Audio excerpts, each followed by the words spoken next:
রহিম। সম্মানিত দেশবাসী, আপনারা দেখতেছেন বাকশালীরা কিভাবে ধ্বংস করে। তাদের ধ্বংসের কথা বলা শুরু করা যায়, শেষ করা কোনো প্রকারে সম্ভব নয়। আজকে আমাদের বিএনপি সমর্থনে ভাইদের মাছের প্রজেক্টে পর্যন্ত বিষ ঢালিয়ে মাছকে পর্যন্ত হত্যা করতেছে।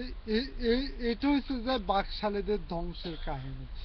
কিন্তু জনগণ এই সকল ধ্বংস থেকে রক্ষা পাওয়ার জন্য অবশ্যই অতি শীঘ্রই ধ্বংসের প্রতিহিংসা যখন শুরু অবশ্য হবে। যখন এত বেশি ধ্বংস তারা শুরু করে যাচ্ছে, কিন্তু ধ্বংসের পরিণাম একদিন অবশ্যই ভয়াবহ কিছু হতে পারে।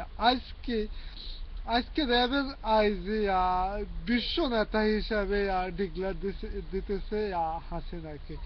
সি এই কুত্তাদেরকে কিভাবে বলবো, আর আর কত ধ্বংস করবে কুত্তারা আজকে দেশে মানুষকে হত্যা করতেছে, খালে বিলে সব জায়গায় ফেলে রাখতেছে। এমনকি তারপর অবৈধ সরকার, অবৈধ প্রধানমন্ত্রী হইতে যত মন্ত্রী যত অর্ডার দিয়ে থাকুক, যে যে হত্যা করবে কিন্তু তার দায়িত্ব, তার দায়ভার তাকে নিতে হবে, তার পরিবারকে নিতে হবে।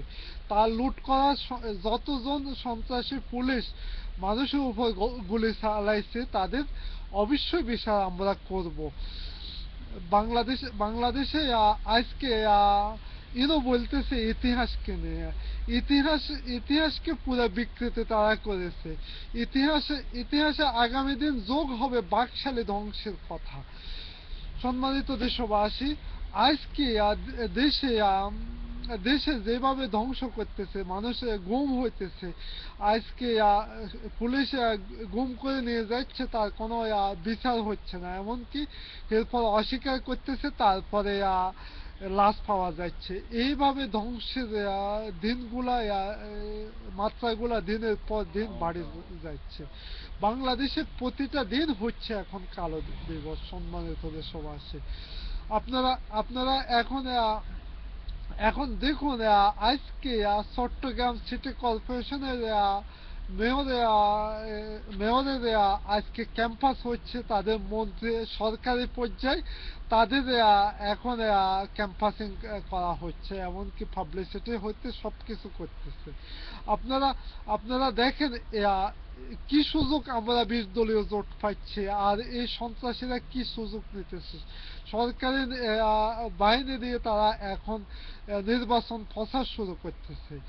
সম্মানিত দেশবাসী, আমরা বিদেশি নেতৃবৃন্দর প্রতি আমি আহ্বান জানাচ্ছি, জনাব তারেক রহমানের নির্দেশ অনুসারে আপনারা এখন একে অপরের উপর ঠেলাঠেলি না করে সবাই একসাথে একযোগে কাজ করেন। কিন্তু আমি এখনো দেখতেছি আপনারা অনেক জায়গায় ঠেলাঠেলি করতেছেন। এগুলা কিন্তু আপনাদের ভালো হবে না। কিন্তু আপনারা এখন অন্তত দেশে ক্লান্তি লগ্নে একসাথে একযোগে কাজ করার জন্য আহ্বান জানাচ্ছে আমাদের সিনিয়র ভাইস প্রেসিডেন্ট জনাব তারেক রহমান। খোদা হাফিজ। বাংলাদেশ জাতীয়তাবাদী জিন্দাবাদ। তারেক রহমান জিন্দাবাদ।